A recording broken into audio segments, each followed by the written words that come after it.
We live out of city limits. There's not many restrictions out here. You can burn, you can shoot firearms, but you got to keep everything safe. We usually always make sure there's no wind. That's one of the safety rules, no wind. Got to have a water hose ready.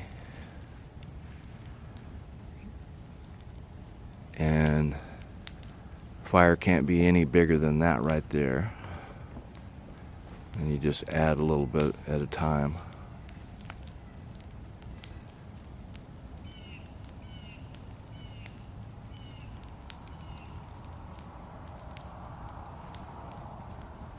And the missus is doing a great job. She's been in charge of this.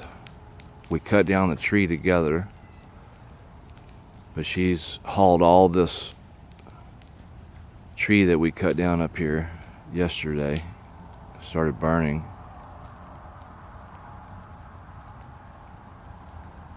And we'll have all this. Hopefully we got all them bark beetles in there.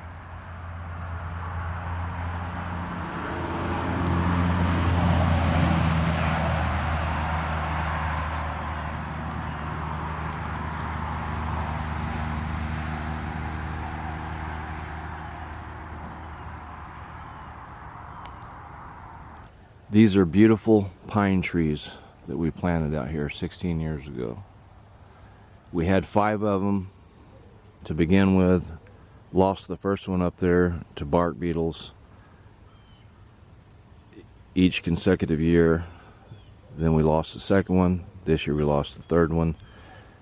Each time we try to get it burned down and burn them, but the bark beetles, they're on other people's property. I've been spraying these two with insecticide, and so far they've been protected. So this has been a battle here.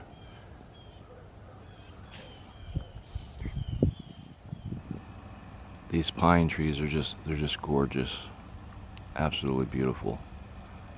That one is a red maple. We planted there's another red maple behind it that provides the house with a lot of shade. But I'm going to try to get some seeds off of this one and get some little starters.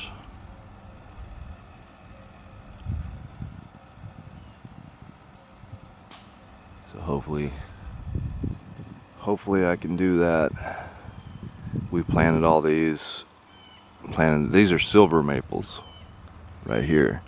We've got Japanese, so Chinese elm is what those are. There's one over there. And then got a couple silver maples back there. This is an Oklahoma redbud right here by my shop. It's a state tree. The rest of these out here, those are blackjacks. It's a real hard oak. Got a peach tree, plum tree, and an apple tree.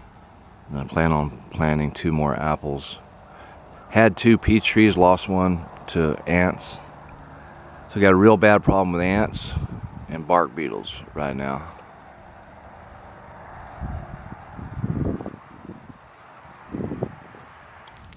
And this is the only thing that you can do once you get infested with bark beetles. Total loss. It'd be one thing, it's horrible enough cutting down a beautiful tree just because you want the wood to build things with. At least with if you did it that way, you got some wood to build some beautiful items. This is just a horrible loss. What's up, guys? Snowman here. I want to talk about my Alpha Tracker. This is my prototype. And so what I'm wanting to continually do as I build this, I've started another one for a client, but I want this to evolve. Okay, that's my goal. My goal is to make the best alpha tracker ever. I'm not going to claim that mine is going to be the best alpha tracker out there. I'm just telling you my goal is to make the best alpha tracker ever. That's my goal. I did take these 2-hole design off of that Russian Spetsnaz machete from World War II. That machete sadly had a weak tang insert. It was a hollow handle. Nothing against the hollow handle, but the design was just a poor tang insert design bolted on. It's almost like the whole machete is a gimmick. I don't know if it's for real, if it was really a Russian Spetsnaz, or if it was just a joke. But all the videos that I've seen on it, they're not taking it too seriously. This is a true full tang. My alpha tracker is a true full tang. So this large hole, mostly this is cosmetic. It takes away weight. Can we utilize these holes for tasks? Of course you can. We've got an improvised grappling hook. You can put a 1/2-inch kern mantle through here. It all is a matter of, can you get a hold of something when you throw this over a wall or whatever you need to get across. So it's subjective. Can you get it done? Can it be used as an improvise? Yes. When you baton wood with a knife, you are literally improvising. A knife was never meant to baton. That's what an axe is for. But you can use them for improvise, and you baton with them. This one was 1 pound. The next one I'm making has actually got thicker steel, 0.270. This is 0.250, 1/4 inch thick.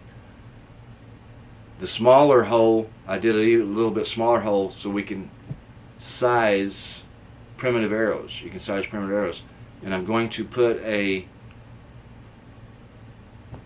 spindle divot on the left side ricasso, because when you choke up on this, you're going to be able to hold that right over that left side ricasso on that spindle divot for a primitive bow and arrow.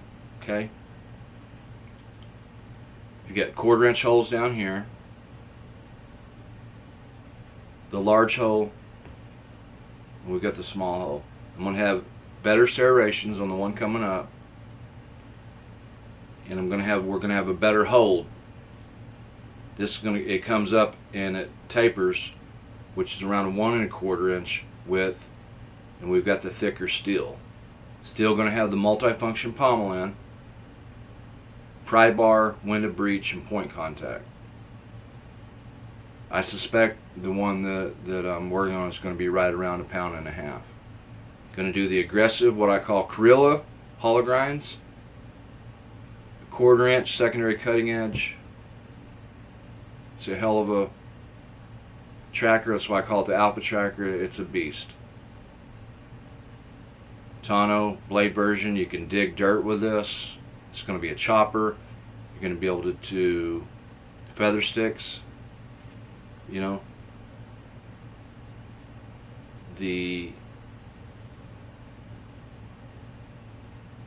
well, you know, it's just, I think it's pretty cool. So I've got those. They're going to be sandblasted and then treated with a silica ceramic black. So they'll be sandblasted and then they'll have a black coating that's going to protect that 1075 carbon steel from rust degradation. They'll have jimping. The spine on the next one coming up is going to be straight with more aggressive serrations for notching. We'll have a chole. This is your chole right down here. And I'm not sure yet, but I may bring the scales, the knife scales, up and incorporate it in with these 2 holes in the design. It'll almost be like a Blackie Collins look. If you guys are familiar with Blackie Collins with that integral guard type handles that he does. So yeah, pretty cool.